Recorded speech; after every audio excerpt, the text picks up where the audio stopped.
Mukhang nakakabahala ang ibinahagi ni Matthew Wright tungkol sa lagay ng pambansang koponan sa larangan ng basketball. Wala na umano ang panahong kayang ipanalo ng Pilipinas sa mabilis na paraan ng laban sa Asia. Ibinahagi naman ni Coach Tim Cone ang plano para sa World Cup qualifiers at Asian Game. Dalawang event kung saan mahalaga para sa pambansang koponan. Sa dulo, kinumpirma nito na kabilang pa rin sa plano si Benny Boatwright, subalit tila hindi pa umanoyos ang papel nito. Tutukan po natin ang lahat ng yan. Pero bago yan, pakisubscribe, like and share na lang muna para pareho tayong updated. Inamin ni Matthew Wright ang isang nakababahalang katotohanan sa Philippine basketball. Katotohanan na tila na pag-iiwanan na ang Pilipinas na pinakaunang nagtayo ng liga sa Asia. Sa panayam ni Snow Badwa, binanggit ni Wright na wala na ang panahon kung saan madaling tinatalo ng Pilipinas ang mga karatig bansa sa larangan ng basketball. Lahat umano, kabilang ang mga dating mahina ay lumalakas at patuloy na nagpapalakas. Yan ang kanyang tinuran sa report ni Snow Badwa sa Spain. Hindi na tulad noong Shaba 2017 kung saan nananalo tayo ng mahigit 100 puntos laban sa mga Asian teams. Tapos na mga panahon na yun eh. Naging bahagi na rin ako na isang Asian team na natalo sa SEA Games noon, di ba? Kaya malaking eye-opener talaga yon at mas gumaling na ang ibang bansa sa Asia. Malaki naging improvement ng Korea at Japan. Kailangan natin seryosohin ang bawat laro at respetuhin ang ating mga kalaban. So ayon kay Matthew Wright, mga ka-playoffs, hindi aksidente ang pag-angat ng basketball sa Japan ha. Nakikita niya ang pagbabago sa grassroots level. Mas maraming batang naglalaro, mas maraming basketball courts at mas lumalalim ang interest sa sport. Yan yung nangyayari sa Japan. Pero hindi lang Japan ang binanggit niya dito, mga ka-playoffs. Pati Indonesia, Malaysia at Thailand patuloy na gumaganda. Kaya malinaw na mas lumalawak ang competition sa Asian basketball. Magandang punto yun ha, kasi nga pinapakita nito mga playoffs na hindi na pwedeng umasa ang Pilipinas sa dating reputasyon nito bilang isa sa pinakamalalakas na basketball country sa Asia. Kahit naniniwala si Wright na pinakamalakas pa rin ang Filipino players sa labas ng Australia at New Zealand, kailangan itong patunayan sa bawat tournament. Hindi sapat ang talent kung hindi ito sasabayan ng maayos na development, coaching at syempre yung preparation.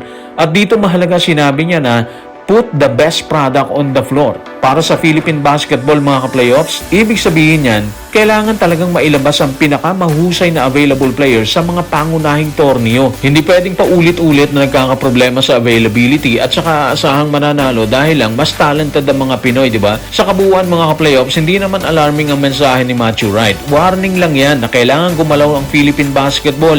Kung patuloy na mag-i-invest ang ibang bansa sa grassroots development habang tayo nakukontento sa kasalukuyang sistema, pwede siguro unti-unti lumiit ang dating advantage ng Pilipinas. Tama siya ha, may talent pa rin ang mga Pilipino. Pero kailangan itong hasain at ilagay sa tamang sistema para manatiling competitive ang Gilas sa buong Asia. Tuluyan namang ibinahagi ni Coach Tim Cone ng plano ng Gilas para sa dalawang malalaking event, ang Asian qualifiers ng World Cup at ang Asian Games, kung saan ang Pilipinas ang magdedepensa ng titulo. Ayon sa kanya, dalawang magkahiwalay na koponan ang bubuuin nito para sa dalawang event. Dalawang magkakahiwalay din na ensayo umano ang magaganap.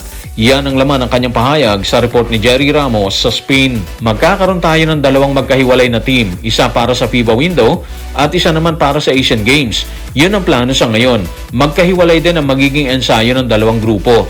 Ang plano ay ako ang hahawak sa team para sa FIBA window hanggang matapos yan. At pagkatapos, lilipat ako sa Asian Games team. Samantala, sila Richard Del Rosario, Jos Reyes at Jong Wichiko ang hahawak sa Asian Games team. Kung titingnan natin mabuti mga playoffs, maganda yung diskarte, yung paggawa ng dalawang magkahiwalay na Gilas teams, lalo na't halos magkasunod ang FIBA World Cup qualifiers at Asian Games. Ayon sa kasalukuyang plano ang Asian Games team magiging all-PBA contingent kasama si Justin Brownlee, habang ang bubuuing roster para sa FIBA window nakatakda pang ilabas yan.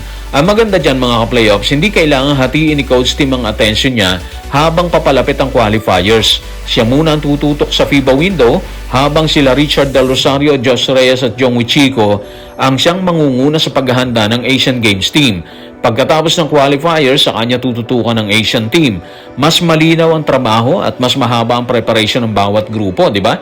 Pero risky din yan dahil magkahiwalay ang dalawang team, maaaring magkaroon ng malaking pagkakaiba sa chemistry at sistema, lalo na kung may ilang players mula sa FIBA window na isasama rin sa Asian Games. Sinabi na rin ni Coach Tim na posibleng isa, dalawa o hanggang 3 players lang mula sa window team ang idadagdag sa Asian squad, habang ang bulk ng roster ay bagong players. Sa tingin ko mga ka-playoffs, mas magandang strategy to kaysa piliting pag-isahin ng dalawang torneo.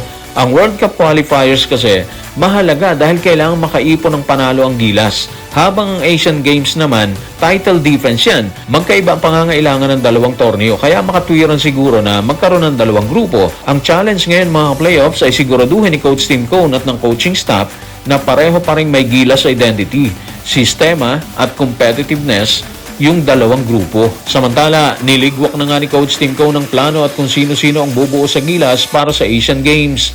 Ayon sa veteranong coach, bubuuin nga ito ng karamihang PBA players, subalit nakatakda rin silang magdagdag ng 1 hanggang 3 players mula sa Gilas na naglaro sa FIBA window. Bukod dyan, ibinisto rin ito ang planong makabilang si Benny Boatwright para maging katuwang siguro ni Justin Brownlee. Yan ang laman ng kanyang pahayag sa report ni Ralph Edwin Villanueva ng Philstar. Siguro may ilan sa kanila na nakapaglaro na dati para sa Gilas pero hindi sila naging bahagi ng mga FIBA window na sinalihan namin. Pero maaari pa rin kaming kumuha ng 1, 2 o 3 mula sa window team para sumama sa Asian Games. Gayunpaman, karamihan sa team ay magiging mga bagong players para sa Asian Games. Umaasa kami na magiging available si Benny para makapaglaro sa Asian Games. Pero sa ngayon, mukhang maliit ang possibility na mangyari yon. Bagamat umaasa pa rin kami. Bukod doon, si Justin at ang buong grupo ng PBA players ang bubuo sa team. So, malaking usapin muna yung estado ni Benny Boatwright bago tuloy ang mabuo ang Asian Games team, di ba? Ayon kasi sa report, isang pirma na lang ang hinihintay sa kanyang naturalization process. Pero mahalaga yon para makumpleto yung proseso. At kahit hindi napirmahan ng House Bill 6639, maaari pa rin siyang maging batas matapos ang 60 araw. Pero hindi pa rin nagtatapos dahil kailangan pa ni Boatwright ang oath-taking at naturalization certificate bago siya makakuha ng Philippine passport. Ang problema, umiikot ang buong availability ni Boatwright sa kasiguruhan na makakapaglaro siya sa Asian Games. Wala pa siya sa Pilipinas at ayon kay Coach Tim hindi rin siya babalik mula US kung hindi pa sigurado ang kanyang pagsabak. Kaya habang nagsisimula ng paghahanda ng Gilas, may malaking question mark pa rin sa isa sa mga posibleng pangunahing players ng team dito sa Asian Games. Kung sakaling maklear naman siya, malaking dagdag si Boatwright sa All-PBA lineup na binabanggit ni Coach Tim Cone. May size, may shooting at scoring ability siya na maaaring makatulong lalo na kung haharap ang Gilas sa mas malalaking Asian teams. Pero sa ngayon mga ka-playoffs, hindi pwedeng umasa ng buo ang coaching staff sa kanya hanggat hindi pa tapos ang legal at documentary requirements. At dito papasok ang kahalagahan ng mabilis na pag-aayos ng proseso, di ba? Hindi lang tutungkol kay Boatwright Oras ang kalaban ng Gilas dito. Kapag hindi siya umabot sa deadline, kailangan nang maghanda ni Coach Tim ng alternatibong roster. Siguro meron na yan kasi nga binabanggit niya, di ba? Kaya habang umaasa pa ang coaching staff na maisasama siya, dapat merong malinaw na backup plan na rin dahil hindi pwedeng hintayin ng Gilas ang isang player na hanggang ngayon hindi pa rin siguradong makakapunta at makakapaglaro.